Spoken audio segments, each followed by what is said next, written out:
అన్న ఒకసారి ఇటు చూడన్నా, మీది ఏ ఊరన్నా? మాది కొండ మున్సిపాల్. ఇది గడ్డి ఎన్ని రోజులకు ఒకసారి వస్తుంది గడ్డి? ఇది 20 రోజులకు ఒకసారి వస్తుంది నీళ్ళు వేసేది. ఎన్ని పెరగొట్టు ఉన్నాయి మీకు? 2. బాగానే మీకు ఫీడింగ్ ఉంటుంది పెరగొట్టు మీద? పర్లేదు. అవును, ఇప్పుడు ఎలక్షన్లు జరిగినాయి కదా, ఎలక్షన్లో ఓటు బాగానే వేసారు, ఎక్కువ మంది వచ్చేసారు మీ ఊరికి? పర్లేదు, 95% పోలేదు. బాగానే పోలేదా?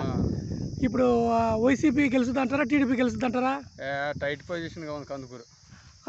ఏది గెలిచినా తక్కువ మెజార్టీతో గెలుస్తుంది అంటారా? 1500 అంతేనా?